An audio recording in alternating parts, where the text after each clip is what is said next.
Right, Mark, I today have a joke that was written in 1956, and we're going to see if it holds up today. What is the difference between a pickpocket and a peeping Tom? I don't know. A pickpocket snatches watches. I don't get it. Are you doing this on purpose to try and make me look stupid? No. Whereas a peeping Tom watches snatches. Yeah. Get a little bit of gasoline. Yeah, I like that. I'm gonna make it burn. I'm gonna make it burn. Let's go.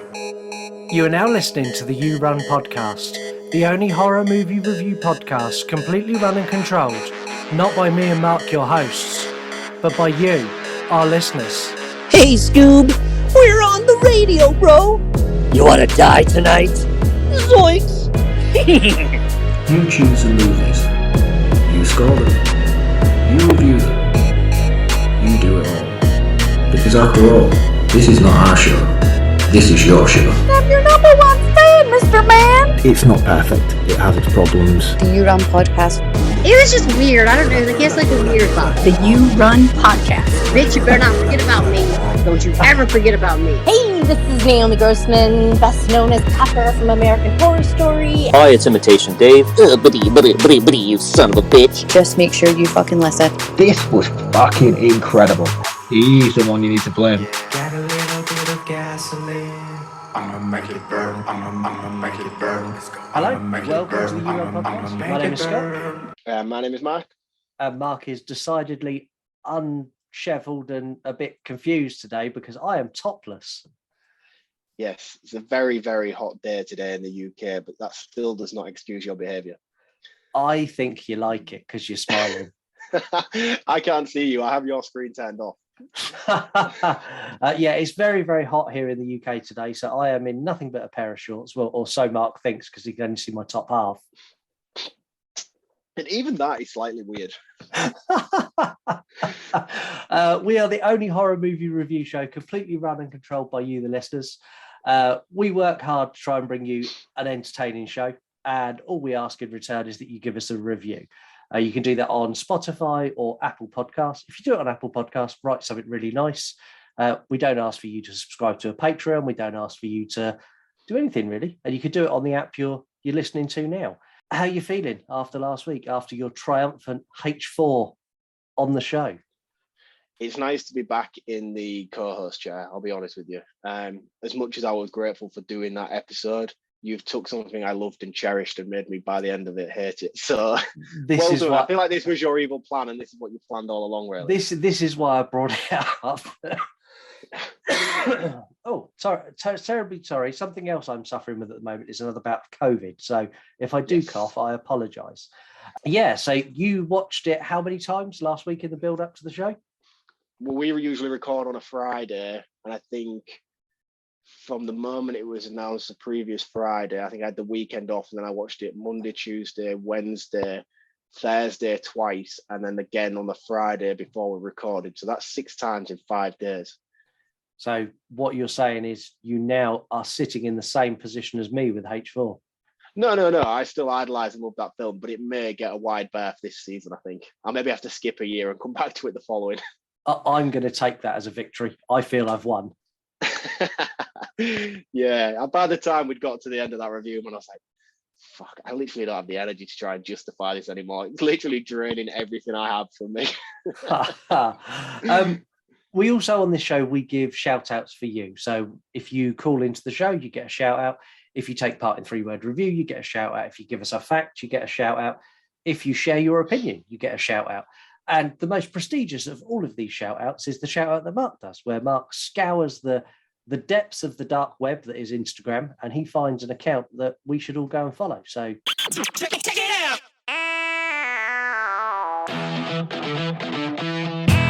It's that time of the week. It's time for Mark to recommend an account. This week's recommended account is universal_monsters_bolts. As you probably know by this point, the topic of conversation this week is Creature from the Black Lagoon. We are touching on 1950s, 1960s sort of horror, which was pulled to you all on Instagram. And Creature of the Black Lagoon is the one that we settled upon. I will dive more into it in the episode, I'm sure will Scott as well. But I know very little about this sort of era of film. And upon watching this, I felt it was necessary to try and do a bit more background, a bit more research. And I came across this account on Instagram. Now, they are a very, very dedicated account. They post still shots, images from the films, and then obviously shots of characters and stuff that are involved in the film. But the thing I like about it the most is if they've posted a shot of, say, the Invisible Man or the Mummy or the Frankenstein, you click on the more option at the bottom and it will tell you the year of the film, the studio, which obviously 9 times out of 10 is Universal Pictures, said actor playing said role, and all the rest of it. It kind of gives you a bit more insight and information to the characters you're seeing on screen. As I say, I know very little about this genre, so it's very interesting for me to sort of take a dive into this stuff. And if it's something you are interested in too, this is probably the perfect place to start. So that is Universal_Monsters_Vault. Very, very insightful page, especially if you are interested in the early era of Universal Monsters. Yeah, so go and give them a follow. I'm not going to lie. When you and me sat about 6 months ago, we decided what polls we were doing. When we put together the poll for the 1950s and the 1960s, I really was like, meh. Yeah. Meh. Every single movie, I was like, meh. I'm really not that bothered. No. It didn't entice me in any way, shape, or form. I've not watched that genre of horror. I had no intention of watching that genre of horror. And we put in a selection of movies that I assumed were the best ones. So we had Dracula, we had Wolfman, we had The Mummy, we had Creature from the Black Lagoon. A Creature from the Black Lagoon won by an absolute landslide. I was mesmerized by that as well. Like, considering, obviously, we both know very little. I do know who the Creature of the Black Lagoon is, but when you're going up against such monsters like Dracula, Wolfman, The Mummy, The Invisible Man, like, I didn't put this within the top sort of 2 or 3, let alone winning the way it did. No, nor did I. And I think a good place to start this review is with the trailer.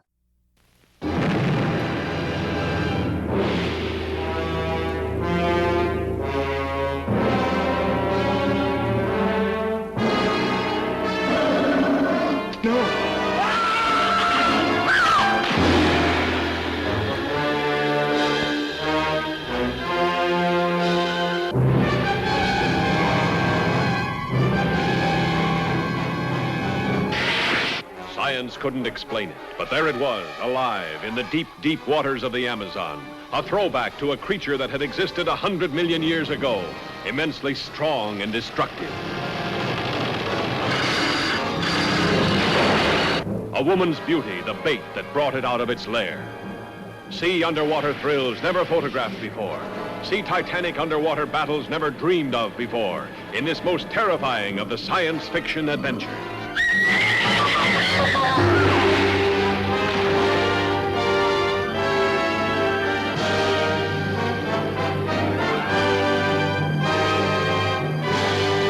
Now, as I said, I had no interest in movies from the 1950s and the 1960s. I'm an 80s baby who loves 80s and 90s movies. I do have some fond memories of watching old black and white westerns with my granddad when I was like really little. But beyond that, it just didn't appeal to me at all. I'm going to say from the off, before we even get into the review, I was astounded by the production quality and the effects of this movie and shocked at just how good it was. And if you're listening to this going, no, Universal Monsters not really my thing, I promise you, if you stick around, by the time we finish this review, you will want to go and watch this movie. Yeah, agreed. It genuinely is. If you're not into Universal Monsters, hang about, because this movie this review will change your mind. I'm pretty sure it will. I'm curious to know whether this is a peak of Universal Monsters, because I was blown away by this film, and I want to know where this sort of sits in terms of quality amongst the rest of them. Yeah, if there are people who are listening who know a lot about Universal Monsters and there is a movie that's better than this, I want to go and watch that. Yes, immediately. And I'm going to seek out the sequels as well, because I am so impressed with how good this is. Yeah, I want to touch on a bit of a conversation later on about the whole Marvel universe and all the rest of it, and find out where this takes us with this. I don't know how much research you've done. I've done none, as usual. But I want to talk to you about it and find out what's what with it all. And there was me thinking after you'd done a week of hosting, you'd have upped your game, and that would have been your level of input each week. No. I'm back to normality now. This is your show, man. You're back to watching a movie and turning up with a beer. This is correct, which I have in hand. That result. So do I. Even though I am dying of COVID, I'm not that sick. No one's ever that sick. Now, the beginning of this movie, I'm not going to lie, is the worst opening to a movie I think I've ever seen. It's about 5 minutes long, and it's a narrator giving you like the genesis story of Earth and how we started as a big bang. And it kind of gives you the Big Bang theory and how we crawled out of the Earth. At this point, I was ready to switch the film off. Yeah, I give the loudest groan ever. Just like, oh God, how long? I think I even pressed the button multiple times, to see how long the film was on the TV. I thought, can I do this? Can I just play this in like twice speed or something to try and get through it? But yeah, this opening scene was dismal. But from the opening scene, we venture into the depths of the Amazon jungle. We meet Dr. Meyer as he makes a startling discovery. You're going to get a lot of cheesy exposition in this because it's the 1950s, and that's just how it was done.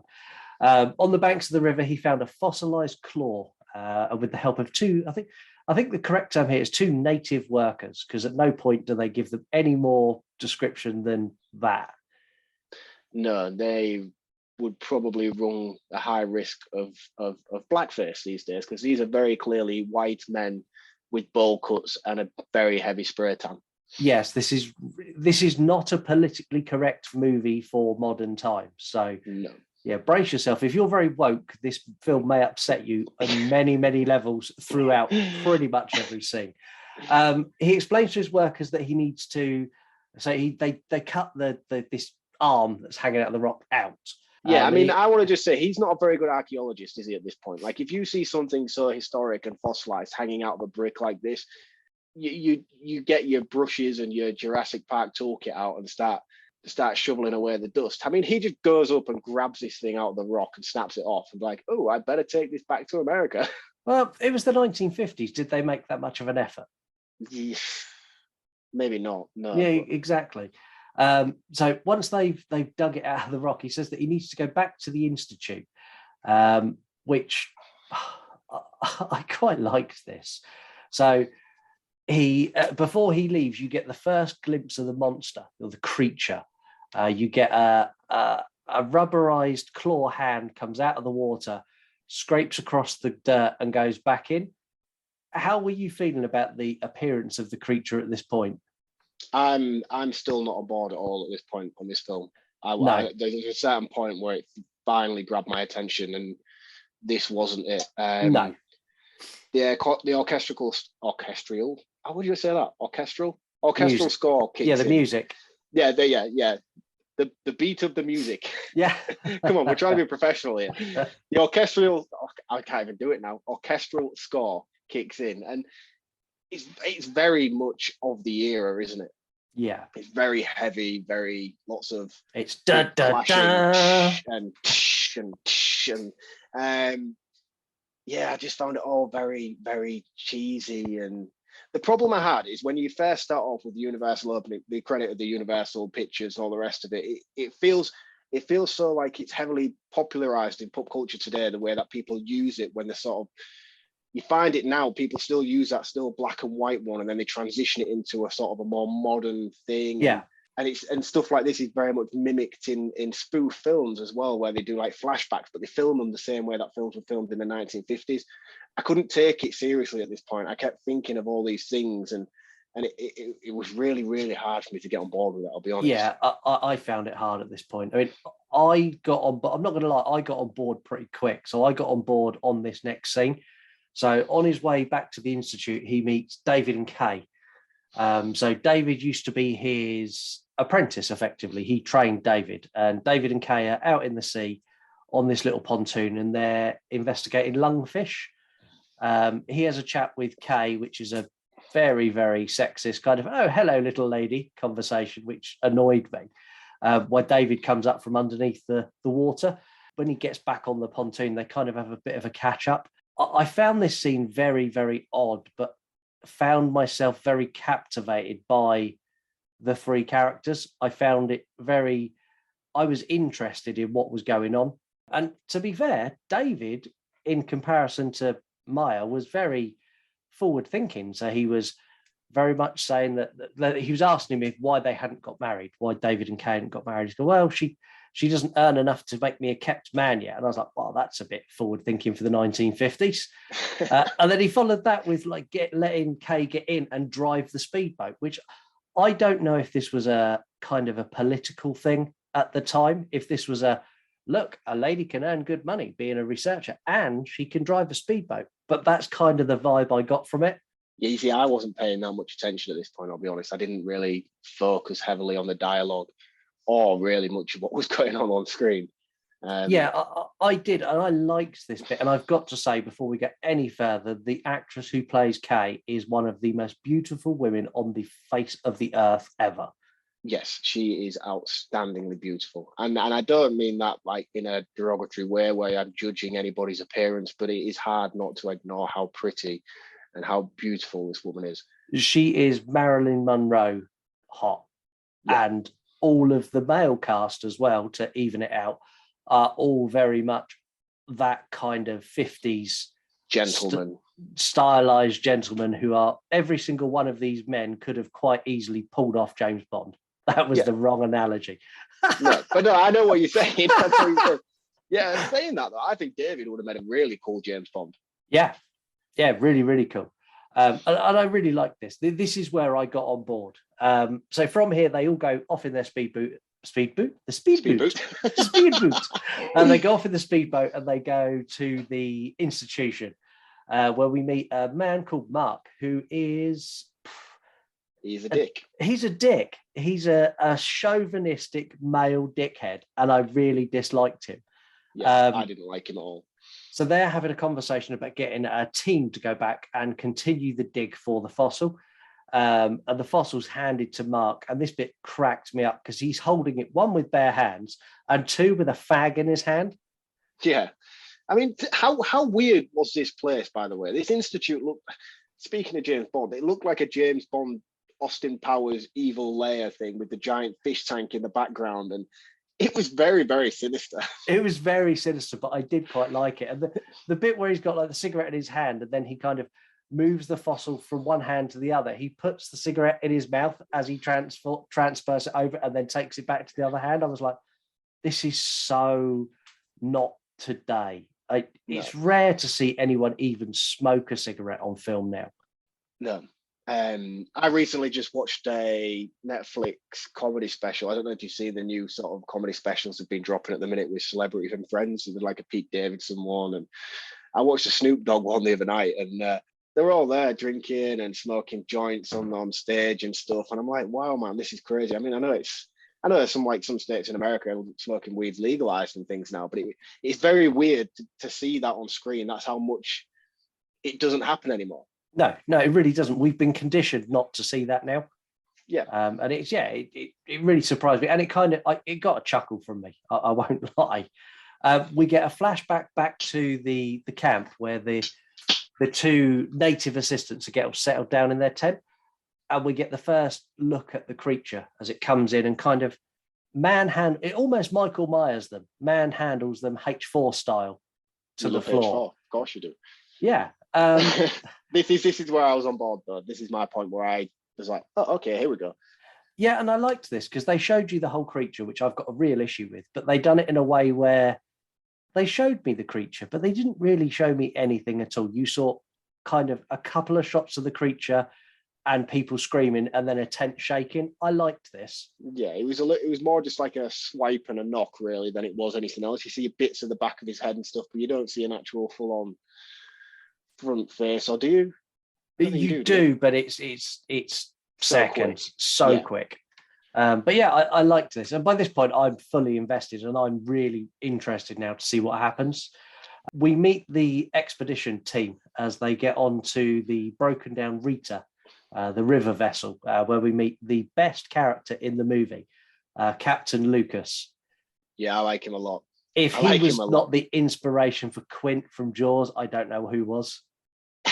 Yeah, man, that's cool. He is the best character ever. So they get on the boat and they're kind of going down and he's telling stories about the jungle and like he is the doom and gloom guy. He is Quint. He's like, everything in this river will kill you. Everything in the jungle will kill you. I've seen animals that he's that guy, and he just does it so well. And again, all the time with a cigarette in his hand. Yeah, he's very pantomimey all the way through his Lucas, isn't he? Yeah, he's brilliant. The boat docks, and we get a little bit more 1950s casual sexism as they tell Kay to stay with the boat while they go and see what's happened. Yeah, it's, I don't know, man. They got to a certain point in this film where it just became so blasé to me, and that's how wrong all of this is.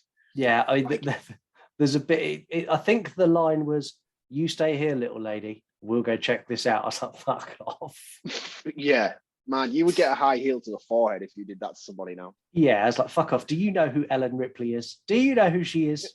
Exactly. And to be fair, I'd be quite tempted to push her off first.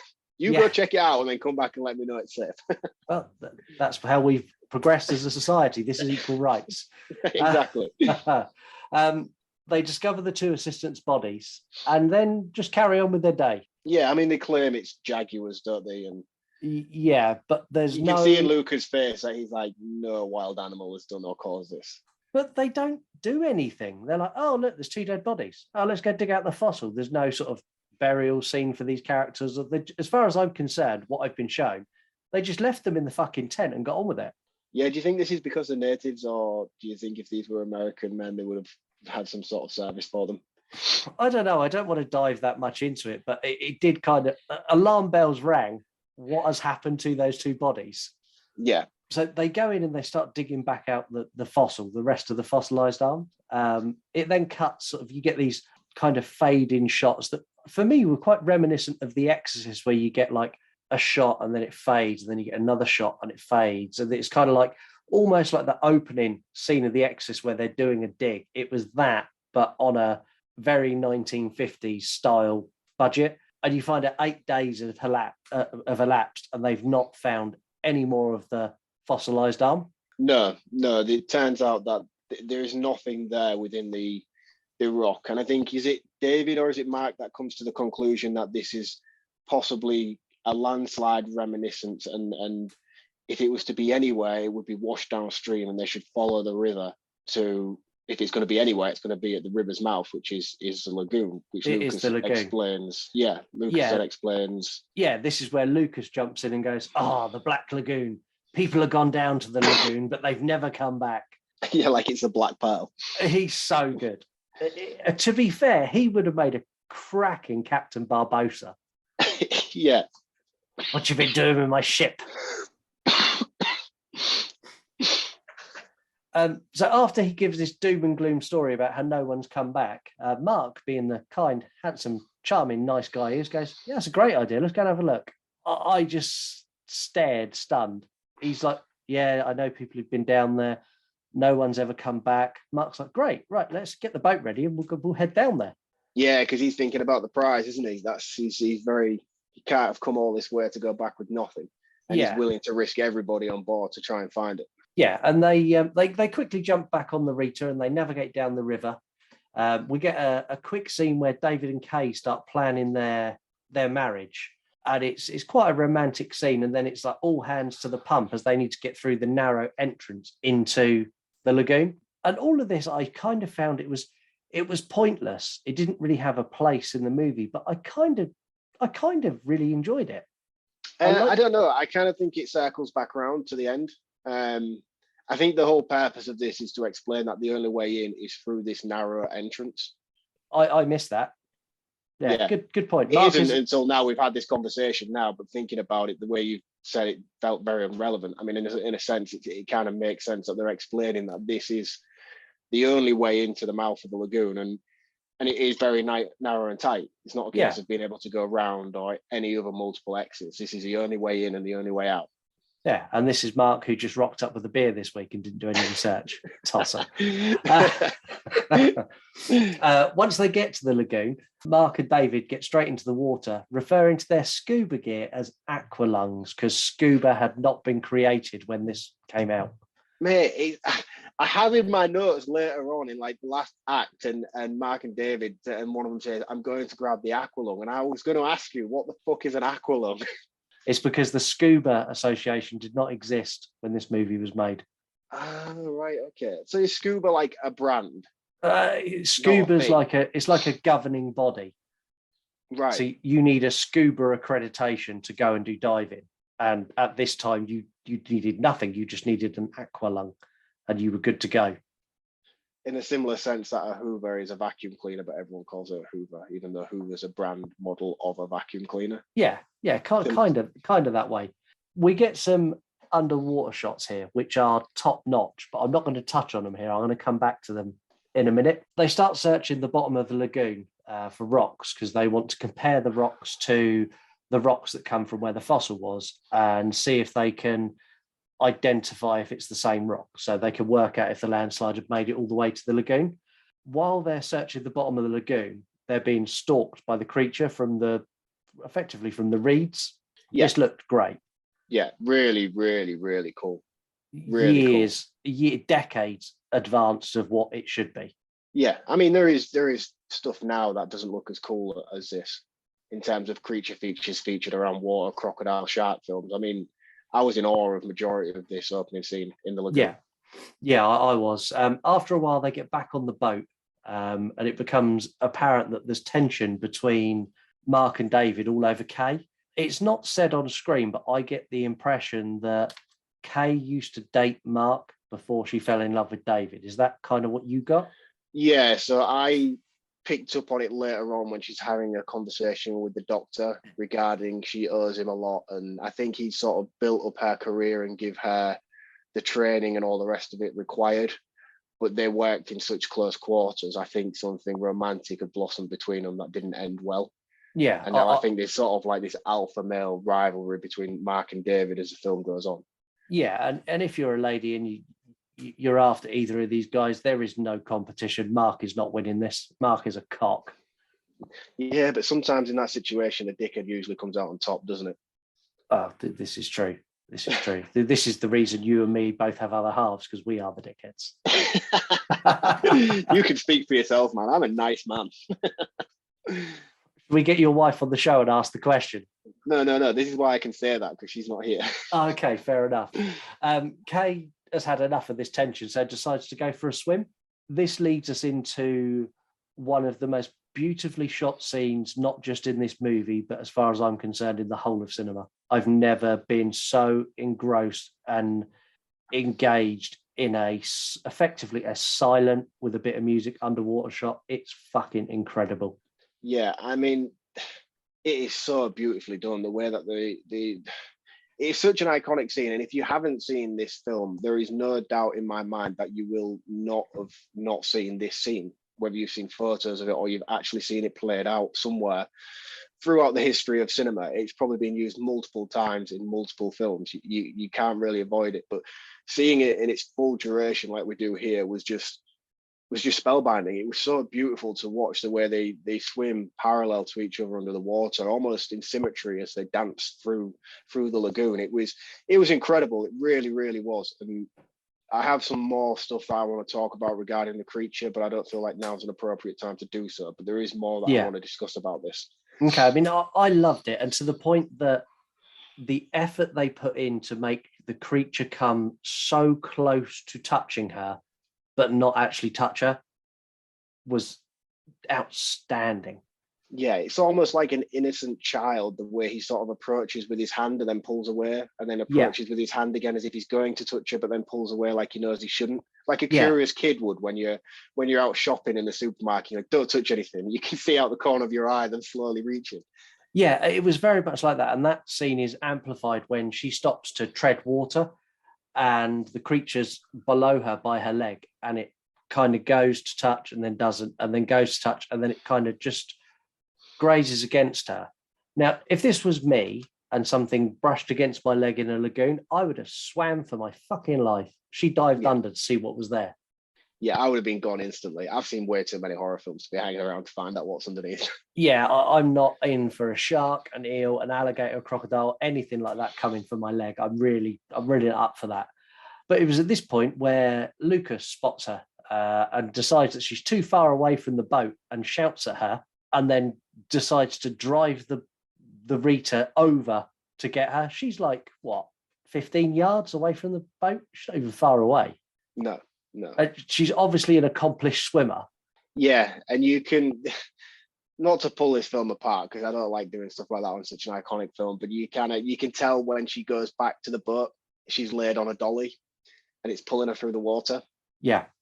And it sort of like pulls her a little bit too far, and she kind of has to roll off it to get to the boat. It made me laugh. I mean, it's not something that ever affected my experience, but it did make me chuckle when I was seeing it. It's, again, there's this casual sexism that runs all the way through this, and I don't necessarily like it, but I appreciate that when this movie was made, there was that sexism that run throughout culture. That was just the way the world was then. It wasn't right. It's not like that now, but when this was filmed, it was very much you can't be swimming out there all on your own. Let me come and get you. There was this kind of chivalrous, unrequired chivalrous behavior by the men. Yeah. She gets back on the boat. They try pulling the net up. So when they first got into the lagoon, they dropped a net to basically drag the bottom and pull up stones. This net becomes under tension. And you get kind of this scene where the Rita's struggling to pull the net up. And when it does pull the net up, it's got a massive gaping hole in it, which has obviously been made by the creature. But this is where I thought her acting stood out, because she looked at that and went, oh, fuck, what touched my leg? Yeah, it's like it all sort of clicked together. Then David and Mark, they look at the net, they examine it, and they find one of the creature's teeth or tooth, or whatever you call it. They find a tooth, and then this is when they start to be like, this is something unfamiliar to what we have experienced so far in our scientific field. We need to do research, and we need to find out what it is that's causing this. Yeah, well, David wants to do research. Mark decides that he's going to go and get his spear gun and jump in the water and go and hunt whatever it is.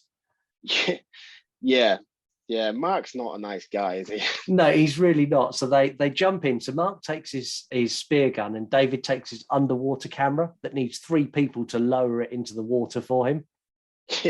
Yeah, it's a weapon, isn't it? Before they get into the water, though, it's the first moment of the alpha male tension you see erupt between the two of them, as David is insistent to Mark that we are here on scientific research. We're not here as hunters. We are not trying to kill anything. We're trying to preserve life, not destroy it. Yeah. Which was really cool. I like the way that it sort of established the dominance between the two. You could see that David was very assertive in explaining, but you also knew that Mark also was the one that pulled rank on the boat and was like, this is my expedition. I'm taking the harpoon gun. Yeah. And that comes full circle again later, which I love.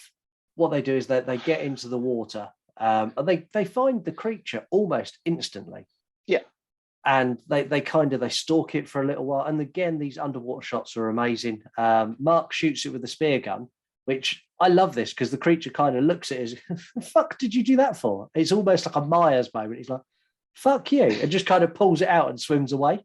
No, he doesn't seem damaged or injured at any point by what he's done. I mean, me personally, I think if I took a big 6-foot spear to my rear rib cage, I know I would certainly not be elegantly swimming away like he does. But he's genuinely not bothered.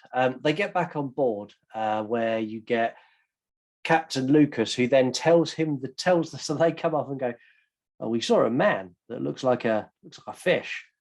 And Captain Lucas said, oh yeah, that'd be the river man.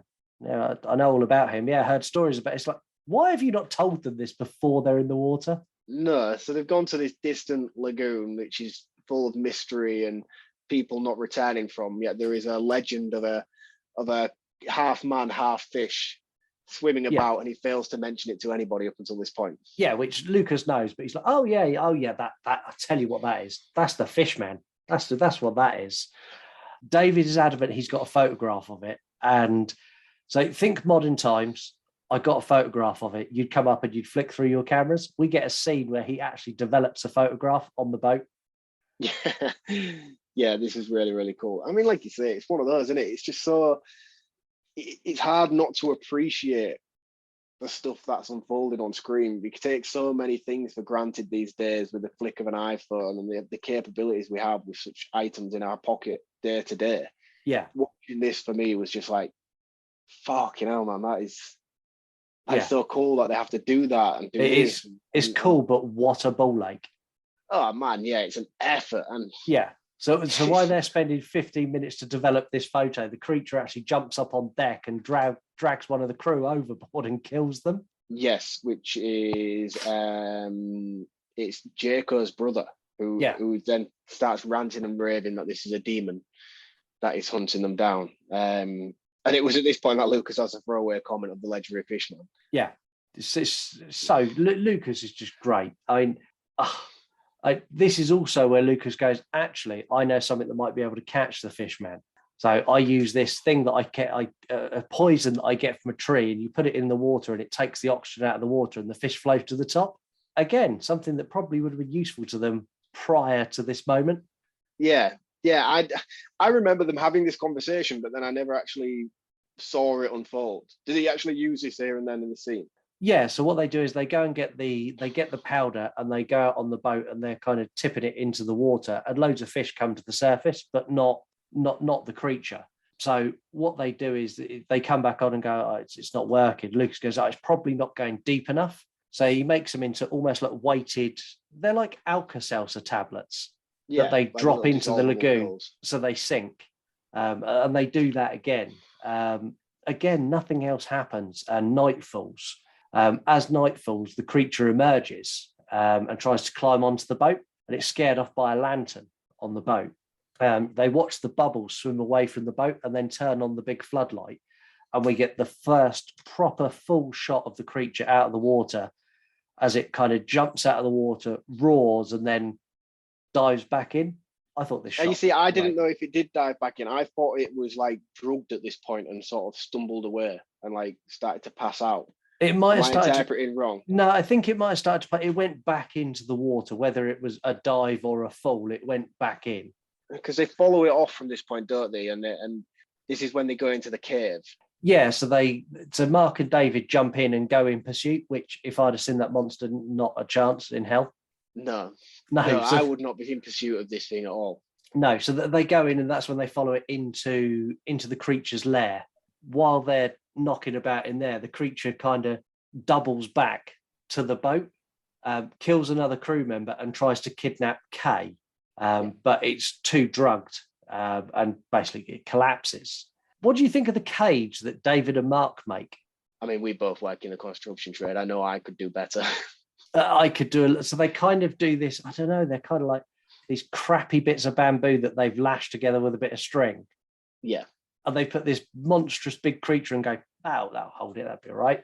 See, it's interesting because I've watched the colorized version of this immediately after I watched this one. And the scene where he stumbles out of the cave, attacks the guy and goes to grab Kay, picks her up and holds her. You would assume that was nighttime. It's all very dark around. It's a very black scene, is it not? The colorized version, this is all turned into daytime. It's weird. It's really strange and jarring to watch. Yeah, no, that's not right. This happened at night. Yeah, and the colorized version is not like it's not like a Marvel Blu-ray you bang on and things look vibrant and excellent. It's very like someone's gone over it with watercolor. Yeah, so when you put on like them crappy old school 3D glasses with a red and blue lens, it's as if you're watching it through that, but with slightly more color palette to it. This was originally filmed in 3D. It was, wasn't it? I do a bit of research, and this did come up that it was filmed in 3D, but I didn't dive too much into that side of things. Yeah, filmed in 3D, which for 56 when this came out is fucking phenomenal. This was filmed in 3D. They film stuff in 3D now, and we're still going, oh, this is amazing. Yeah. In the 50s, that's like, completely like something else. It's so amazing. So they put the creature in this makeshift cage, which he breaks out of in about half a second. He attacks the doctor, which I can't remember his name, and he escapes. So the creature gets away, and the doctor ends up as Myers from H4. Yeah, Dr. Thompson. Because he sort of grabbed his neck, doesn't he? And sort of as if he's going to break his neck, and then the next thing you see is him fully bandaged head to toe, like he's been set on fire. Yeah, he has literally got the Myers bandage wrap. Yeah, he has. Yeah, like he's the Invisible Man. It's strange. I didn't understand whether they were trying to insinuate he has like acid grip or something like that. I don't know. I couldn't really understand what they were trying to say there. No, I wasn't sure either. But yeah, I quite liked it. So after they've done this, the the creature back in the water, and everyone wants to leave now, apart from Mark. Yeah. And he tries pulling rank yet again and saying, "This is my boat, my expedition." And this is my favourite bit, because you get Lucas turns around and goes, "All the time we're on the water, I'm in charge." And Mark goes to square up to him and receives a knife to the bottom of the jaw. And Lucas goes, very cool. Lucas is like, "I am in charge." Mark's like, "Okay then." He doesn't just hold it there either. He applies some serious pressure and even jolts it at one point, to which Mark's face just drops. I'd love to know if this was a real knife or not when this was filmed. If it was a real knife, I would be panicked the way he pushed that and jolted it around on his neck. Yeah, I mean, this is the 1950s, isn't it? So it's health and safety wasn't as key as what it is today. So I can see this being a real knife at this point. Yeah, and if it is, the guy who plays Mark has balls of steel, because there'd be no way I'd be letting anyone do that to me with a knife. No. They try and leave, and this is where, as Mark pointed out earlier through his research that I didn't do, the narrow entrance and exit to the lagoon is now blocked by fallen logs and debris. David gets in the water and tries to tie a winch around it. Yeah, that they try and get out, and with this, Mark goes in to assist him, and the creature attacks. This scene where the creature attacks Mark and David is one of the most terrifying things for me to watch, where he drags Mark down. And down and down and down. And it's so well shot, because you can see Mark trying to swim against it. I don't know if they used a weighted suit or how they've done it, but Mark is flailing his arms and legs, which would make it hard to be dragged down. And he just goes down at a constant pace. It's such a good shot. It was a moment when they hit almost the bottom, and you see the creature, he bites Mark's oxygen tank valve. Yeah. Did you catch that? And he bites it and snaps it in half, and that is ultimately what kills Mark. And Mark dies, which, to be fair, Mark deserved it. He was a dick. I wasn't that bothered by his death. No, there was no love lost on mind when he went. No. The team decide to clear the blockage one more time. This time, David has a plan that he's going to use 2 tanks. So he's got one on his back for oxygen, and the other is linked to basically a canister full of the poison they used earlier. Yeah, almost like the kind of thing you would use to spray weeds with in your garden. Yeah, that's what he's done it for. So he goes in, and as the creature comes in, every time he sprays the creature in the face to beat the creature back. They manage to get the winch around the logs, and then they winch the logs out of the way. And I'll be honest, just at the point I thought they were going to get out and get away, the creature's on the boat, grabs Kay, and is in the water. Yes. Again, brilliant, because I genuinely didn't see that coming. I thought, this is 1950s, they're just going to get away now. This is the end. Yeah, no, he grabs her and he literally dives within seconds. He doesn't hang around for any sort of confrontation. He grabs her, he's in the water, and he is swam away. Yeah. Now, at this point, I got very confused, because I pushed up on my TV remote and saw there was 5 minutes remaining. Yeah, and there was a lot still to go in terms of story development. I was like, how the fuck are they going to wrap this in 5 minutes? And they wrapped it exactly like this. So the creature's taken Kay to his lair. David goes to the lair, and the creature attacks David. The remaining 2 crew members, which is, I can't think of the guy's name, and the captain, come in and shoot the creature repeatedly with guns as he begins to retreat to the water. They're about to kill it, and David said, no, don't shoot it anymore. And it goes into the water, and you watch the creature sink down into the blackness, not knowing if he's dead or alive. The end, credits roll. I was very satisfied by this, sir. I was satisfied, but just shocked at how quick they wrapped it. Yeah, it felt very abrupt, if you will, but with such a short runtime. I mean, this is an hour and 19 minutes. It's not an extensively long film. I didn't expect there to be the sort of standard last third act that you get these days with films, where everything comes to some sort of explosive climax. No, and this was a fairly explosive climax. And do you know what I'm really pleased they didn't do? There wasn't an extra scare. No, no. Everything is very straight laced and throughout. Really, it's a very by the books plot. Yeah. There's no curveballs. There's no extra little tidbits to throw you off. It is what it is. It's a story from point A to point B. But if this was made today, they would have done that. The creature would have sank, and the next shot you would have got would have been the creature's brother as he mowed down the remaining survivors. Or the creature's claw grabbing onto the back of the boat as it drove away, something like that. Yeah, and this film genuinely didn't need it. I mean, it left me with lots of questions. Did it die? Is there a sequel? Will it be rebooted? And I'm going to answer all of these questions very, very shortly. But first of all, let's find out what you all think.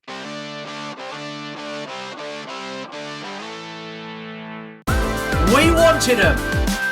You delivered them. It's this week's 3-word reviews from the listeners. Okay, so 3-word reviews this week. Office of Pop Culture, Boy Meets Gil. Followed this with a comment going, I know this makes sense and makes no sense, but fuck it, puns. Puns don't need to make sense for me. I just like them thrown about every day. Yeah. Boy Meets Gil. I'll take that. And they're a pop culture movie account. We've got Cabin of Horrors podcasts, Epic and Legendary, and they're a horror podcaster, just like us. Damaged Cargo, Godfather of Horror, and that's a new 3-word reviewer and a mixed fandom account. 45 Creature, Can't Beat It, another new 3-word reviewer. And Creature from the Black Lagoon fan account. So I'd have been very upset had they given this a bad 3-word review. We've got Bad Analogy, and they've gone Fishman Passion. And that's another new 3-word reviewers. And they're 2 brothers and their dad in a rock and roll band. And finally, we got Monster Bits. Da, da, da. How would you even type that out? They've done it D-U-H, D-U-H, D-U-H-R-R-R-R-R-R-R-R-R-R. Yeah, I would have read that right as well. And they're another new 3-word reviewer and a mixed fandom account. Thank you to everyone who gives 3-word reviews. And I highlighted everyone who's new this week because it still amazes me that after a year of doing this segment, every week new people get involved. And it's such a big thing for me that people spend the time. I know it's only typing 3 words, but it genuinely means a lot to me. It's something that I come up with a way to get you all involved, and every single week you all jump in. People who do it every single week and people who do it once a month, and all these new people who come every week. So thank you so much for making 3-word review still one of my favorite features. Into facts. It's time to find out what you know about this movie and what we know. It's facts. My facts this week they're going up in interestingness, starting with the least interesting up to facts that I think are incredibly interesting. So we're going to start with Julie Adams, who played Kay, performed all of her own stunts for the movie. She doesn't do a great deal, let's be honest. She dived into the water at least twice off that boat. Man, everybody does that when they go on holiday. Like, it's not. Also, a fact that's not in my facts that I'll give you now. When the creature carries her into his lair, the creature couldn't see very well out of his costume and smacked her head on the wall repeatedly, every take. Oh, okay. Then in that case, yeah, fair play to her.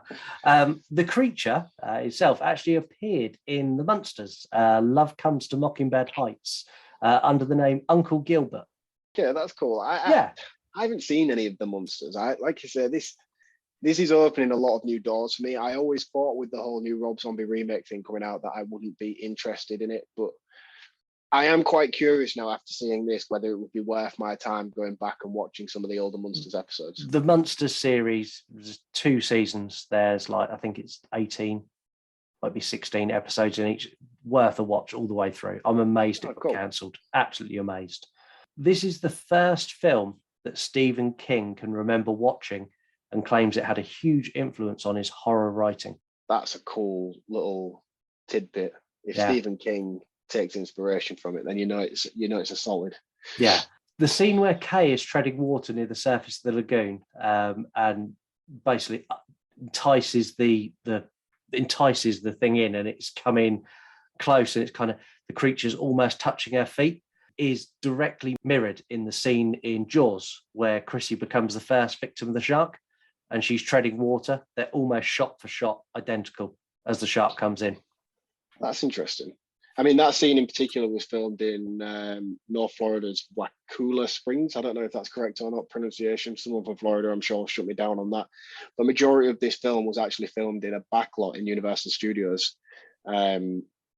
That was probably, I think, the only singular scene that was filmed actually out of the studio. Okay. Not on a set design. Majority of it was all done in pools and all the rest of it. But that particular scene with the treading water and the creature swimming underneath it was actually filmed on location in Florida. It's not the only similarities with Jaws. So I noticed the music is very, very similar. The overall feel of the underwater shots is almost identical. I think this must have been a huge influence for Steven Spielberg when he directed Jaws.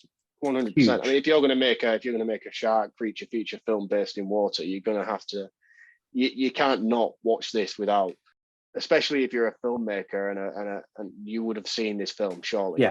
Yeah, I think so. And it definitely, after watching this, all I saw was Jaws. Before the script was finished, they'd already planned to leave the creature's fate uncertain. And this was to leave the option for a sequel, which they made two, Revenge of the Creature and The Creature Walks Among Us, which I've not seen either, but I am going to watch both because I'm genuinely interested in what happens with the story. Do you have dates and stuff for those? Do you know how quick succession they were churned out? Both come out in 1957, I believe. So they come out fairly soon after. Yeah, and two the same year. Oh, really? Both in the same year? Yeah. That's never a good thing, though, is it, usually? No, normally not. And The Creature Walks Among Us, I know, is the creature in a city. So I don't know how that's going to pan out for me. But I'll give them both the time to watch them. Now, James Gunn, I'm sure you know who James Gunn is. Anyone who doesn't, 13 Ghosts, Avengers, Scooby-Doo 2, Monsters Unleashed, amongst an absolute barrage of other Marvel films, including the Avengers and Endgame and all sorts. I can't believe you just skipped through that list without even mentioning Slither, one of his best horror films he's done to date. This is true. Amazingly, I didn't go for any of his horror movies apart from 13 Ghosts. So he pitched a reboot in 2020 to Universal, and they declined without reading the script. Now, I think they're going to change their mind because you've got a resurgence of Universal movies that's going to start next year with Renfield being the first one, which is the Nicolas Cage vampire Universal. Have you seen the first still shot of Nick Cage in costume? Oh, he looks fucking awesome. I have a theory that that's going to be coming out in black and white. I think so too. Yeah, I think just due to the prominentness of his colours and his makeup, I think that they're so highlighted that way that it's going to be filmed in black and white to try and accent them. Yeah, I think he looks awesome. And I think, I'm with you because I don't think those colours will work well in colour, if that makes sense. No. So I'm going to go out on a limb now and I'm going to say, if not next year, the following year, we will be reviewing a reboot of The Creature from the Black Lagoon. Yeah, I mean, it's had a bit of a rough ride as a new Universal Dark, hasn't it, with the Tom Cruise Mummy reboot that came out recently. This was supposed to be the resurgence in the Dark universe. Yeah, and that was terrible. With Marvel and DC. I haven't seen it. Didn't Russell Crowe, wasn't he supposed to be like Jekyll and Hyde at the end? In like a scene? Have you seen the original The Mummy movies with, not the 1950s ones, but the ones with... Brendan Fraser? Yeah. Yeah, who hasn't?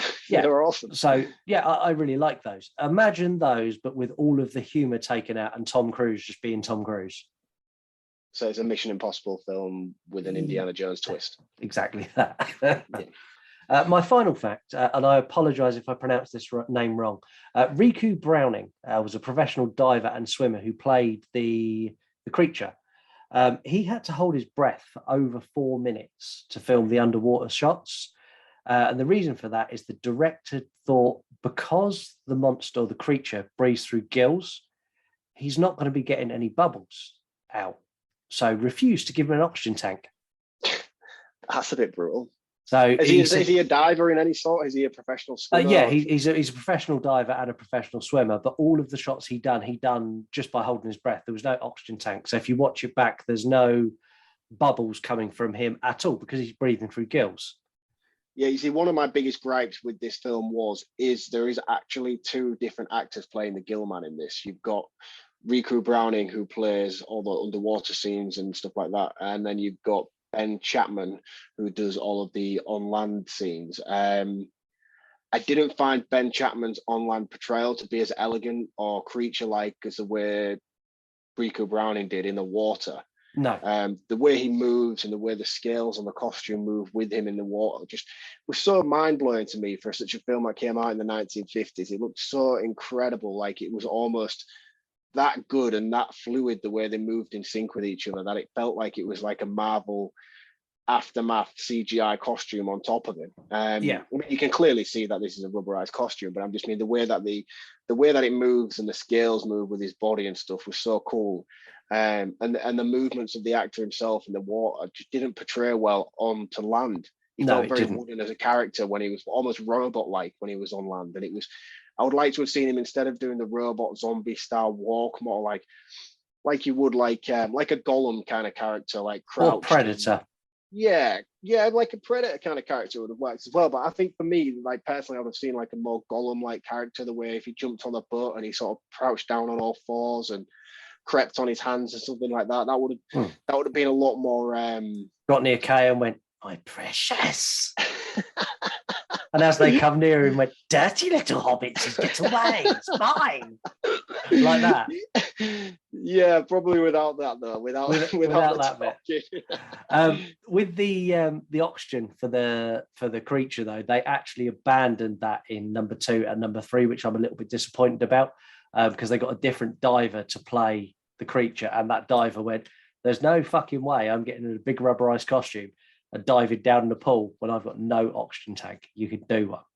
Which is a fair comment to make, to be honest with you. I think it's a really fair comment to make. Is it noticeable then in the sequels? I don't know. I've not seen them. No. So is the tank built into the costume? Is that what you mean? Yeah, apparently it's built into the fins on his head. Right. Okay. So I'm not sure how that's going to work. I'll watch it and I'll report back. Yeah, let me know. Now, we've got no quiz on this episode. We've got no real games, but I didn't want Mark to think that he got away without anything upsetting him, because after H4, I felt that something needed to upset him and make me feel better. But what I found didn't make me feel better, but it is going to upset Mark just as much as it upset me. I scoured the internet and I found a 1-star review for Creature from the Black Lagoon. What? So this is from IMDb, and not only have I found a 1-star review, but I have a good idea who may have written it, and it's someone we may know. Now I'm going to read it out, and you see if you can guess who I think this might be. So This is the review. It's quite a long one, so bear with me. Honestly, one of the most terrible films I've ever seen. Probably due to the fact that nothing really happens. The plot can be summed up in a couple of sentences. A group of people travel to a black lagoon and find an undiscovered aquatic humanoid. They search for an undiscovered aquatic humanoid. They find the undiscovered aquatic humanoid animal. The creature attacks them. They fight back. They win. They leave. Extremely simple plot. This could have easily been a short film, but it's stuffed to the brim with pointless filler scenes that make it a feature. The characters are all just cliche average action heroes you see in every movie. 90% of the film is pointless underwater footage of people in scuba diving and the creature watching them. The scenes go nowhere and last for several minutes. They also seem really, really dull. Finally, towards the end, the creature eventually attacks, and we get a little bit of the dull, cheesy action that lasts a minute or so. Then the last 5 minutes, they try to squeeze the most underwhelming, dissatisfying climax in the history of mankind. Creature steal girl, man go after girl, man shoots creature, man rescues girl. Bam, movie is over, credits roll. This might be the worst paced movie I've ever seen, and I have seen Birdemic, Shock and Terror. Oh man, he couldn't be more factually incorrect with his statements if he tried. I think it's Elise. I do, based on that last comment. Yeah. But to be fair, though, to Elise, she actually liked Birdemic. I'm genuinely, that review is, if you want to know what this movie is like, take that review and literally reverse every single thing that person has said. Yes, definitely. Like, he couldn't be more wrong on anything that he described then. He couldn't have got that ending more wrong. He couldn't have been more wrong with the acting quality. He couldn't be more wrong with the pacing quality. You fucking idiot. And these are the people who live online. It annoys me, stuff like that. I mean, like what I do when I do my reviews and things like that, I always worry that I'm sometimes speaking out of turn or pushing somebody away from something that they may enjoy. Like, I'm always very open and honest and say it how I see it. Yeah. But I say it to the point where I try and be factually correct with my opinions. I don't just go out there and make up nonsense like that review where it's like, if he's had issues with the film, I understand that he may have had his I'm assuming it's a he. I do apologize. It's a she. It might be. But the thing is, pointless underwater footage. It's a creature in a fucking lagoon. Of course, there's underwater footage. This is what I mean. And they weren't in scuba gear. They were in aqualungs. I love the word aqualung. I'm going to use that regularly now. But you just can't go out throwing information like that out to the public. It's not fair and it's damaging. Do you know what I mean? Like, you need to have a valid, balanced opinion on something if you're going to try and put yourself out there the way you do with reviews. And people like that just annoy me. They annoy me when they try and voice something, but do it in such a way that, to be fair, he's only done what I've gone and done with Buffy. So yeah, is he? Am I just as bad? Did you write that review? No, I love this film. That I was not expecting anything when I sat down and watched this movie for the first time. What I had in my head, this is a creature feature from a bygone era that's got no place or relevance in my interest in horror. I was so fucking wrong. Creature from the Black Lagoon is nothing less than a cinematic triumph. The acting's a little wonky here and there. It's the 1950s. I can deal with that. Cinematography is stunning. The story is engaging. The practical effects work is fantastic. My recommendation would be for people making modern movies to go and watch this, especially if it's something underwater, because I've seen so many underwater movies that are riddled with CGI that look dog shit in comparison to something that's, so old in comparison. This is so good. If I compared this to something like 47 meters down, which I really, really liked, this looks better. Yeah. It looks better. Would I watch it over and over? No. It's a very one-dimensional movie. It's not going to bring me anything new on a second or third or fourth watch that I didn't get first time around. But I would recommend anyone who's not seen this, this is a high recommendation from me. It's a 9 out of 10. Solid. I mean, I couldn't really touch on anything more than what you've said there. You hit the nail on the head, really. I mean, I was very apprehensive about watching this film for the purpose of the show. I thought it was going to be a bit of a drag, even though the poll this week was my idea. I wanted to touch on something like this. I soon quickly realized that it wasn't something I was going to enjoy.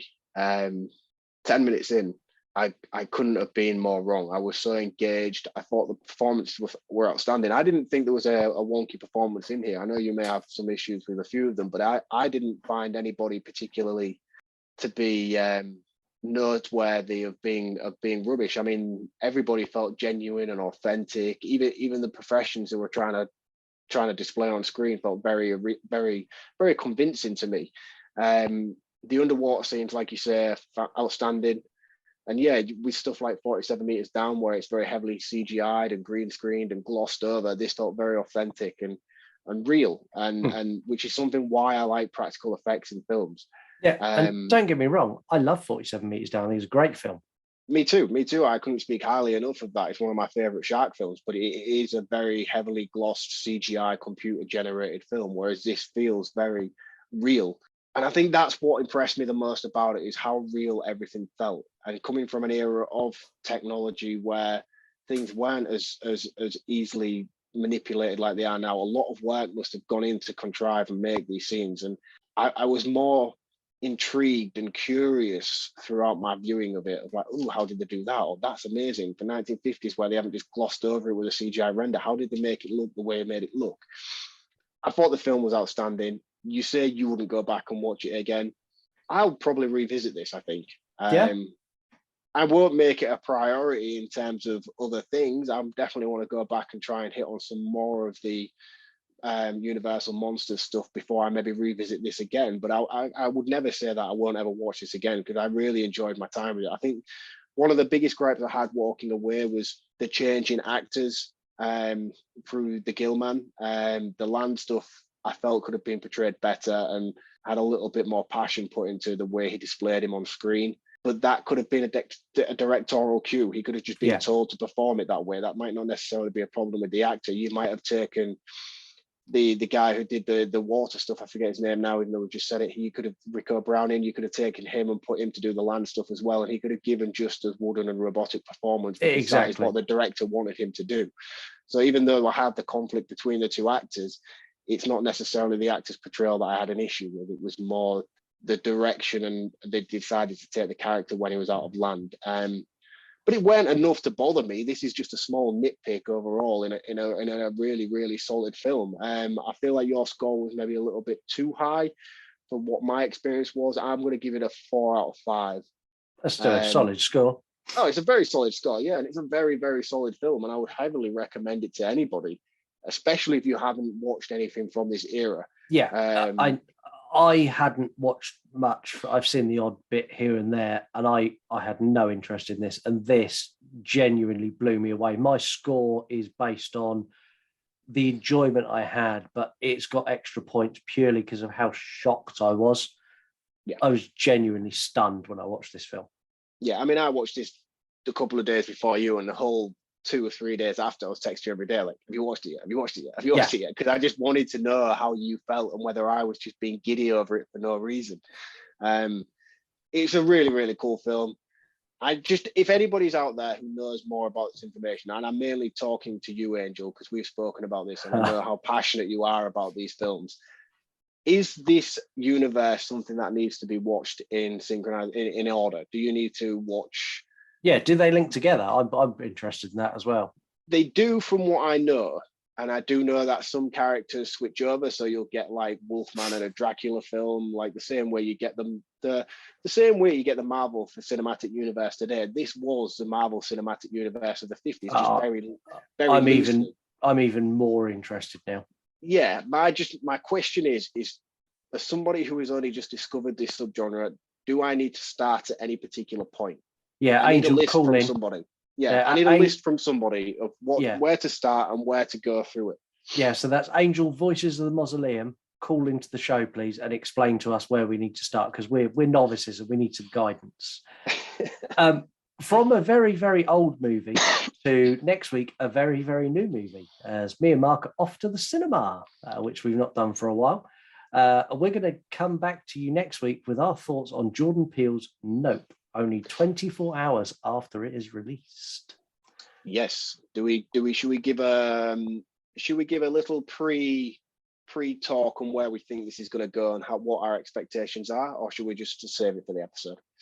I think we should save it for the episode, because if I speak now, I may end up eating my words next week. I think you are going to.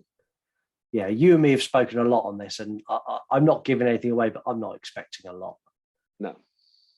So, but yeah, we'll touch on that next week. We'll see how I do. Thank you for listening. Don't forget to go and give us a review. Tell a friend. Share one of our stories. Tag us. You can retweet something. Anything you can do to push this show to more people is greatly appreciated. And I don't say that lightly. I genuinely appreciate everything you do for us as our listeners. And if you love what we're doing, and you love to hear me and Marc talk, you can check us out on our new podcast. I say new, a couple of weeks old now, but our newest podcast, which is Horror Movie News, where me and Marc give you absolutely zero horror movie news, and we talk shit about our lives and get drunk. Yeah, that's pretty much the gist of it, really. Yeah. So if you're listening to this on a Tuesday, that's out on a Friday. It's a brand new show. So you need to go and search for it. It's You Run Podcast Horror Movie News. You'll find it easy enough. If you can't find it where you're looking for it, go to yourunpodcast.com and it's there. And yeah, I think me and Mark are going to discuss quite a bit on this episode. So it's definitely worth listening. But thank you very much again for listening. Thank you for everything you do for me and for Mark and for the show. It's greatly appreciated. And yeah, I'll catch you all next week. Do we say next week now? Because we have 2 shows now, both coming out on the same week. So do we say see you next time, or do we say see you next week, depending on? I don't know, because what if they only listen to this show? They're arseholes. If they only listen to the show, they're arseholes. They need to go listen to the other show as well. Don't discourage our listeners. Stay on board. True. You can listen to just one. Yeah, but if you listen to both. If you listen to both, you're my favourite. In fact, if you listen to this, horror movie news and true crime and watch YouTube, you're my favorite. Yeah, that's a lot of ask from people, man. That is like a whole binge-worthy Netflix season. It's a lot. It's a lot of. This is it. We put out a lot of content for you for free. Yeah. Well, you say I do 2 episodes. You do this, and you do Newsweek, and you do True Crime, and you do True Crime Extra, and you do YouTube, and you do YouTube Extra. Yeah. Plus all your guest appearances on everybody else's podcasts and YouTube shows and all the rest of it. Yes. How does your wife cope with you? I think it's safe to say she just doesn't like me. She's happy when I'm away. That's a fair, valid point, I suppose. Yeah, she does really. She likes me really. She just likes me to disappear between the hours of 7 and 10 so she can watch the crap she wants to watch on telly. Oh, you see, I wish my wife watched crap on telly, so I had that excuse to disappear for 5 hours a night. Yeah, I think we'll continue this chat on news. So there's another reason to go and listen to news. Hear us talk shit about our wives. This is pretty much the content you can expect from us on Newsweek. So yeah, see you next time. Next week. We'll catch you at some point. Cheers, guys. All right, bye-bye. You want to die tonight?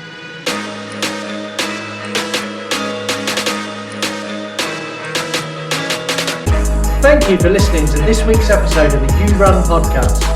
Don't forget to get involved in the show. All you need to do is head to our website, yourunpodcast.com. This is not our show. This is your show.